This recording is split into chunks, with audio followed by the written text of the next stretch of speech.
Bonjour à tous. Tout va bien? Comment allez-vous? Ça va? Et là, tout le monde avec des smartphones? Oui? Donc ça c'est le sujet qui concerne tout le monde. Quand on surfe sur Internet, on tombe, ça arrive qu'on tombe sur les sites comme ça. On est obligé de zoomer, de scroller, de faire des efforts de lire le contenu. Et ça, ce n'est pas vraiment une expérience agréable pour des utilisateurs. Ça, c'est déjà une autre histoire. Ça, c'est un site adapté pour le mobile. On n'est pas obligé de scroller, de zoomer. On peut vraiment lire le contenu, voir le contenu sans problème. Savez-vous qu'en fait, il y a presque 4 milliards d'utilisateurs mobiles dans le monde. Et en effet, c'est 57% de la population de la planète. Et en effet, 71% d'utilisateurs se connectent via smartphone. Ça, c'est énorme. Et voici, c'est évident qu'on voit maintenant que le trafic mobile dépasse déjà le trafic desktop. Et en effet, les utilisateurs passent beaucoup plus de temps sur des pages mobiles que sur des pages desktop. Et ça concerne presque tous les secteurs d'activité, tous les secteurs de business. Donc, je suis Natalia, je suis accro au mobile. Mais non, plus sérieusement, je suis Natalia, responsable marketing de Semrush. Semrush, c'est une plateforme digitale de la gestion de la visibilité en ligne. C'est une entreprise américaine, mais on a une équipe internationale et maintenant on a déjà 4 millions d'utilisateurs. En gros, au début, on était en plateforme SEO, justement en outil SEO, mais maintenant on propose déjà des solutions pour marketing digital en général, pour la publicité, réseaux sociaux, content marketing, analyse du marché, analyse de la concurrence. Comme j'ai déjà dit, tout le monde sur mobile. Et donc, en fait, en moyenne, 150 fois par jour, une personne check son smartphone. Ça, c'est énorme. Et donc, du coup, on voit cette augmentation de trafic mobile et le trafic desktop qui est en baisse. Du coup, pour nous, comme pour des business, ça devient vraiment très important de penser de l'expérience utilisateur sur mobile. Du coup, ça, c'est la première stratégie. Tout d'abord, il faut comprendre que l'utilisateur, quand il surfe sur Internet, il veut avoir information facilement et immédiatement. Ça, c'est un très bel exemple de site de Sephora, la version desktop et la version mobile. En effet, vous avez 3 options comment vous pouvez créer la version mobile. Tout d'abord, vous pouvez créer en fait 2 scripts. Si un utilisateur se connecte via desktop, le script desktop se charge. Si un utilisateur vient à partir de mobile, le script mobile se charge. Une autre option, ça c'est de créer vraiment 2 sites absolument différents, une version desktop et un autre site séparé pour le mobile. Il y a une 3e option, c'est Responsive Design. Ça, c'est un truc recommandé par Google. En effet, ça va vous permettre de créer un site qui va s'adapter à tous les tailles d'écran, à toutes les configurations de différents appareils mobiles automatiquement. Ça, c'est un très bon choix. Du coup, Google, de son côté, il pense aussi toujours de l'expérience utilisateur. Il voit cette explosion de mobile et du coup, ils ont déployé ce Mobile First Index. Donc, avant le Mobile First Index, Google a créé son classement en se basant sur la qualité des pages web desktop. Et après, il a utilisé le même classement pour le mobile. Maintenant, c'est l'inverse. Maintenant, Google, tout d'abord, pense des pages mobiles. Il fait le classement en utilisant les pages mobiles de qualité. Et après, il utilise le même classement déjà pour desktop. Pour nous aussi, c'est important d'attirer les gens de venir vers notre site, mais aussi important de les faire rester avec nous dans notre site. Et pour nous, c'est important de les impressionner, transmettre notre message clairement et aussi faire des utilisateurs de suivre nos démarches, des bonnes actions qui ont prévues pour eux. De plus, ça c'est vraiment très important de créer un site simple avec des mises à jour propres, avec des mises en page propres, avec des visuels originaux, esthétiques et vraiment très intéressants. Et le contenu, c'est toujours le roi, parce qu'un utilisateur, elle vient vers votre site à cause du contenu. parce qu'il vraiment s'intéresse à votre contenu et des services que vous proposez. Et c'est vraiment super important de mettre votre contenu principal au centre, au milieu de l'écran, surtout sur smartphone, parce que l'écran de smartphone n'est pas grand. La navigation, ça doit être vraiment très bien structuré, intuitif et très simple pour des utilisateurs. Ce bazar, ça fait de confusion entre des utilisateurs et ils vont quitter votre site. Pareil pour des call to action. Des call to action doivent être vraiment clairs et éviter de faire des boutons minuscules comme ça. L'utilisateur, il veut vraiment appuyer sur un bouton et faire une action. Mais s'il y a des boutons comme ça, donc ce n'est pas possible. Lisibilité et visibilité en fait, de votre contenu sur vos pages, c'est vraiment super important également. Éviter des polices claires, des polices minuscules. Pensez de mettre des bons espaces entre des lignes. Donc, éviter des zooms, des images, etc. Donc, faites l'expérience de votre utilisateur vraiment agréable sur votre site. Éviter des problèmes techniques également, parce que c'est vrai que si vous avez un très bon site avec très bon contenu, il y a des problèmes techniques qui peuvent affecter négativement l'expérience utilisateur ou le ranking de Google. Ça, c'est pas bien. Évitez des contenus dupliqués, les liens cassés. Assurez-vous que vos pages sont accessibles à Googlebot. Pensez de chargement des pages web de votre site. Je vais faire un peu plus de focus sur la vitesse de chargement parce que ça devient vraiment super important pour des utilisateurs et pas que. En fait, des utilisateurs n'ont pas envie d'attendre plus que 3 secondes que vos pages se chargent. De plus, Google donc, il est à l'écoute d'utilisateurs et donc il a dit que voilà, la vitesse de chargement, maintenant, c'est un facteur de ranking. C'est l'autre étude qu'on a effectuée. Donc, on voit toujours que 80% des sites ont des problèmes plus ou moins graves qui affectent négativement la vitesse de chargement. Mais c'est bien qu'il y a des outils qui nous permettent de checker et vérifier si le chargement de nos pages est suffisant, OK, ou il y a des problèmes. Donc, on peut détecter des pages avec des problèmes et les corriger ASAP. Une technologie très intéressante proposée par Google, c'est AMP, Accelerated Mobile Pages, ou pages mobiles accélérées. Ça, c'est une technologie qui va permettre de créer des pages web sur mobile qui se chargent instantanément. Et c'est vrai, en fait, que des pages AMP se chargent 85% plus vite que des pages ordinaires. Et selon des études de cas de différents business, de différentes entreprises, ils disent toujours que voilà, le trafic augmente. Le temps passé sur des pages sur le site augmente, la conversion de vente augmente. Voilà. Et de plus, Google, de son côté, il propose beaucoup de documentation officielle, beaucoup de ressources en fait.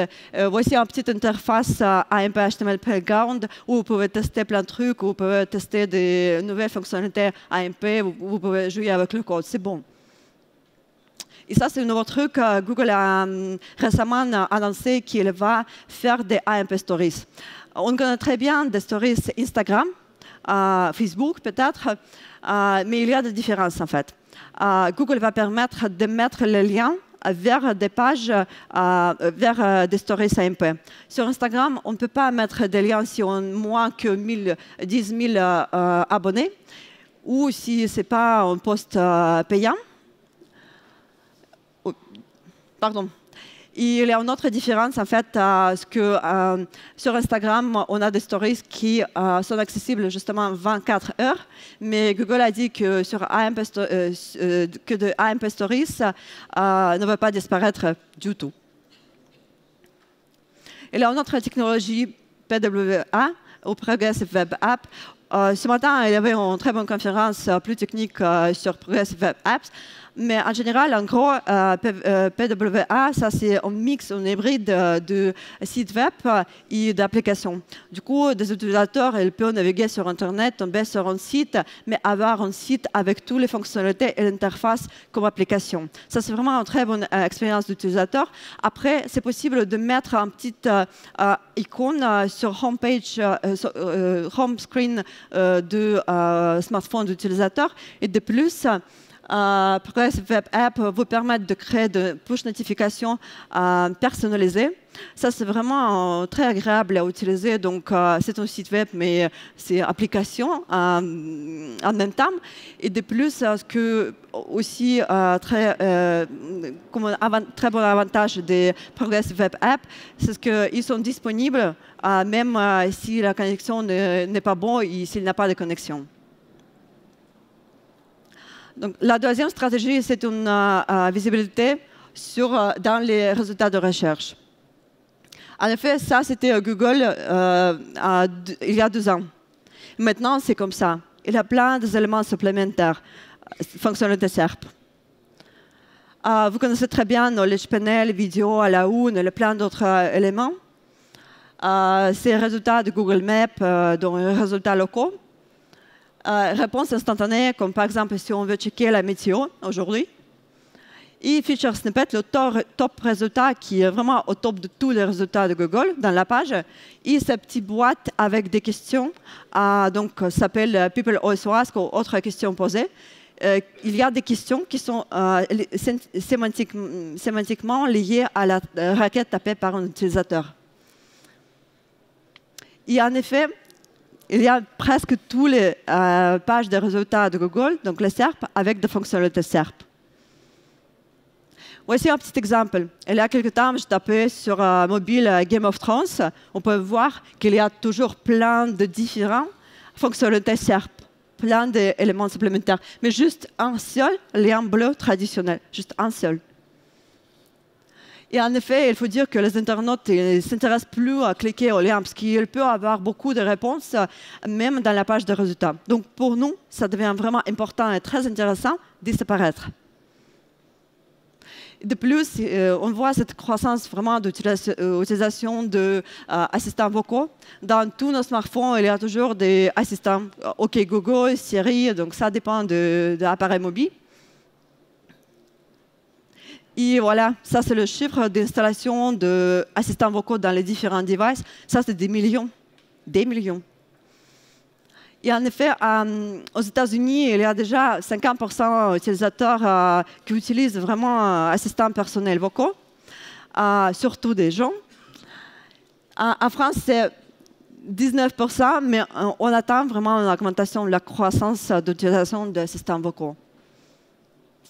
Et en fait, on a détecté aussi une croissance énorme en fait, de toutes les questions posées sous la forme de questions. En effet, c'est bien lié à l'utilisation d'assistants vocaux. Et en effet, quand un utilisateur fait une recherche vocale, il veut avoir une réponse directe. Et du coup, en fait, avec la recherche vocale, on voit que la plupart des résultats viennent à partir de feature snippets. 60% des cas. Et 11% des cas, donc on voit que la réponse vient à partir de People Also Ask. Mais en fait, pour apparaître dans Feature Snippet, vous n'êtes pas obligé d'être toujours dans la première position. Vous avez la chance, même si vous êtes dans le top 6 ou même dans le top 10. Et c'est encore plus intéressant avec People Also Ask. Vous pouvez être dans le boîte de People Also Ask, même si vous ne rankez pas pour la requête tapée par un utilisateur. Si c'est bien lié et le contenu est pertinent pour une requête tapée par un utilisateur, voilà, surtout sur mobile, vous pouvez bien gagner des positions dans autres questions posées. Il n'y a pas de recette magique pour apparaître dans Feature Snippet ou position 0, mais en tout cas, il y a des recommandations. Tout d'abord, votre contenu doit être pertinent et vraiment répondre aux besoins de vos utilisateurs qui s'intéressent à vos services. De plus, pensez de très bonnes structures. Votre contenu doit être vraiment très bien structuré. Vous pouvez bien sûr utiliser également des données structurées de schéma org. Et le plus important, c'est vraiment de faire un contenu à la façon que vous répondez aux questions. Par exemple, vous pouvez faire un titre de question et après faire le contenu, rédiger le contenu quand vous répondez à ces questions. Donc, du coup, ça devient vraiment intéressant et important de comprendre quelles questions et posent des utilisateurs de votre produit, de vos services, de votre niche. Et parfois, ce n'est pas évident. des questions et ça vous donne vraiment beaucoup d'idées à comment vous pouvez enrichir et quelles questions vous pouvez aborder pour votre contenu. Il y a un outil de SEMrush qu'on appelle en fait le moteur de recherche de l'intention de recherche d'utilisateur parce qu'il y a beaucoup d'informations, donc les phrases, des questions qui étaient bien tapées par des utilisateurs sur Google réellement. Et en effet, pour la recherche vocale, donc pour avoir cette réponse de la recherche vocale, pensez de rédiger le contenu qui est vraiment très simple à comprendre, très simple, très compréhensible. Et encore une fois, la vitesse de chargement est vraiment très importante.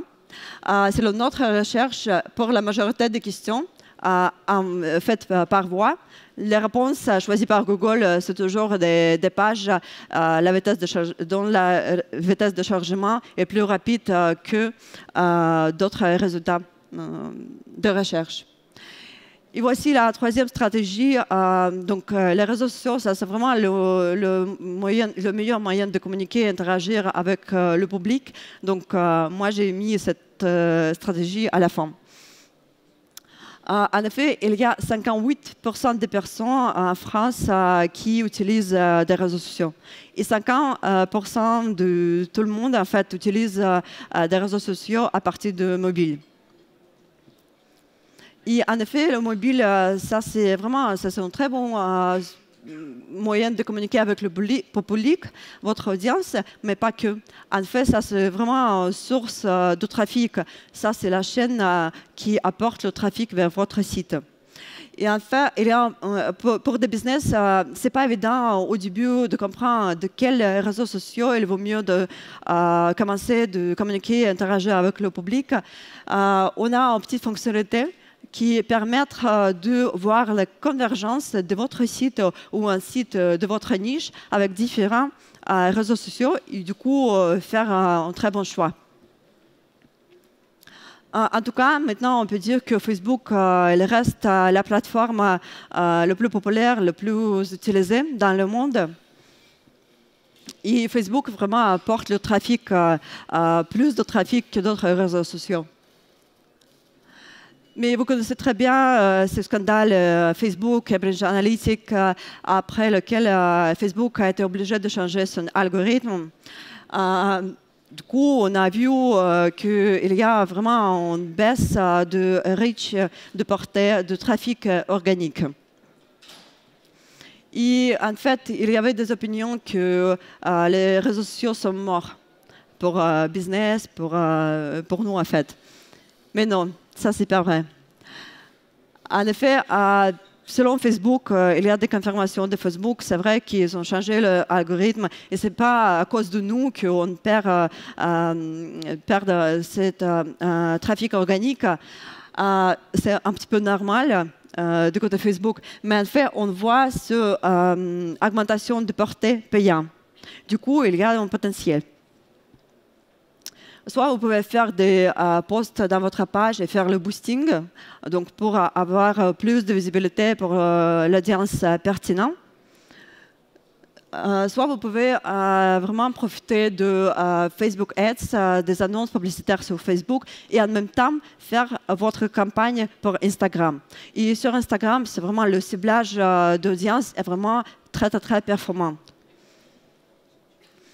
Et en effet, les business, ils sont vraiment très intelligents. Il a commencé d'investir beaucoup d'argent sur des ads de Facebook, surtout sur mobile. Et c'est un peu normal, c'est logique, parce que les gens utilisent plutôt applications Facebook ou Instagram que des versions desktop. Et de plus, Facebook, de son côté, il propose le coût per clic pour des ads mobiles moins élevé que pour desktop. Mettez votre image ou votre message au centre de votre post, toujours. Ça, c'est vraiment très important. Et comme c'était confirmé par Facebook, que ça, c'est vraiment la première place où des utilisateurs font plus d'attention. Juste après, il va avoir le titre de votre post, le texte, juste après votre marque et les réactions. Mais le plus important, c'est le visuel ou la vidéo. pourquoi je parle de la vidéo? Parce que même maintenant, on voit déjà vraiment beaucoup de contenu vidéo sur Facebook, surtout dans les annonces payantes, mais pas que. Et c'est vrai qu'on va voir beaucoup plus prochainement. Et en effet, c'est vraiment assez logique parce que selon des études, selon de nombreuses études, il y a vraiment des confirmations que la vidéo, ça c'est le format qui est le plus engageant. Et en effet, les posts avec des vidéos sont beaucoup plus partagés que des posts avec images ou des textes. Voici quelques astuces à la fin, comment faire Facebook Ads avec la vidéo. En effet, durée de la vidéo, pas plus que 10 secondes. Après, les utilisateurs ils ne veulent pas voir plus. Après, pas de screenshot, pas de petits détails dans la vidéo. Non, ça ne marche pas.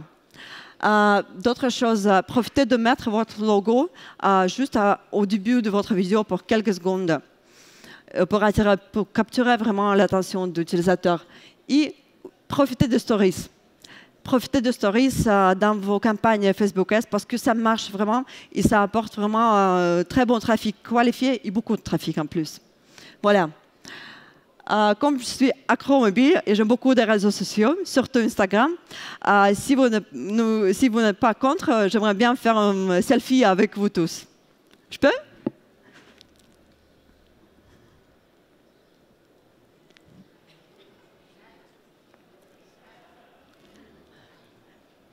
Merci.